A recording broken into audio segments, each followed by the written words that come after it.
10% தனிவட்டி வீதத்தில் எத்தனை வருடங்களில் தனிவட்டியானது 0.125 மடங்கு அசல் தொகையை அடையும் என காண்க. இதில் வந்து ரேட் ஆஃப் இன்ட்ரெஸ்ட்டு 10% கொடுத்துட்டாங்க. அசல் வந்து அவங்க தரலை.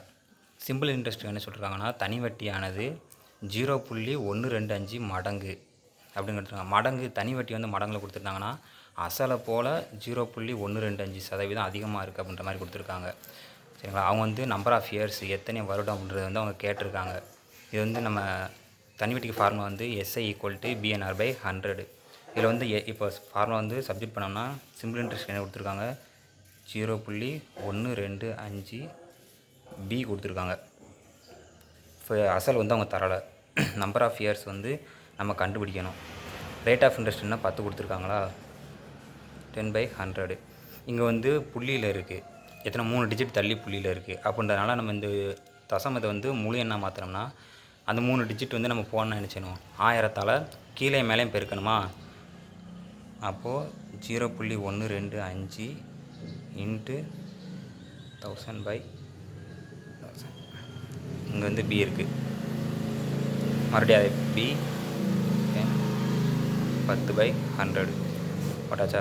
இப்போ அடுத்து வந்து இது வந்து பெருக்கணும்னா என்ன வரும், 125/1000 B =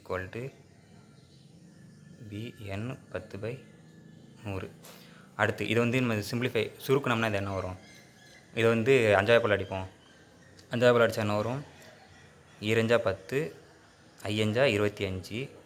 அடுத்து 2 10, 2 0 வருமா. அடுத்து இதை சுருக்கணும்னா 1 25 25. அப்புறம் 8 25 200. சரிங்களா. அப்போ இங்கே என்ன இருக்குது, 1/8 B = B × N × 10/100 இருக்கா.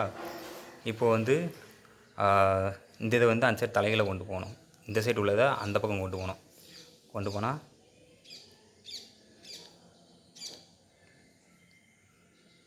இங்கே வந்து வகுத்தில் இருக்க அங்கே போகும்போது இங்கே வந்து வகுத்தில் இருக்கிறது அந்த சைடு போகும்போது தலைகளை போகுமா.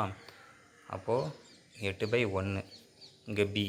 அப்போ B வந்து இங்கே ஒரு முழு எண் மாதிரி தான் இருக்குது. அப்போது இதுக்கு கீழே தான் 1 இருக்குதுன்னு அர்த்தம். இது வந்து பெருக்கல்ல இருக்கிறதுனால அந்த சைடு போகுது, தலைகளை தான் போகும். அப்போது 1/Bன்னு வரும்.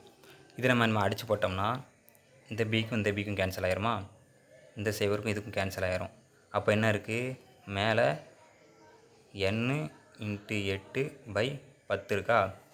சரி, இப்போ இந்த எண்ணை இங்கே வச்சுட்டு இந்த ரெண்டையும் இந்த பக்கம் கொண்டு போவோம். அப்போ இந்த 8/10ன்றது சரி தலைகளை போகுமா. என்ன வரும், 10/8ன்னு வருமா. இனிமேல் இதை சுருக்கி போட்டோம்னா என்ன வரும், இதை சுருக்கணுமா 4 2 8 I 2 10. அப்போது 5/4 N இருக்கா. இப்போ எழுதுங்க, N = இது வந்து நம்ம கலப்பு பின்னமாக போடுங்க. வருஷம் நமக்கு நம்பர் ஆஃப் இயர்ஸ் தான் தேவை. அப்போ இது வந்து கலப்பு பின்னத்தில் போகும்போது என்ன வரும், 1 4 மீதம் 1 இருக்கா, /4.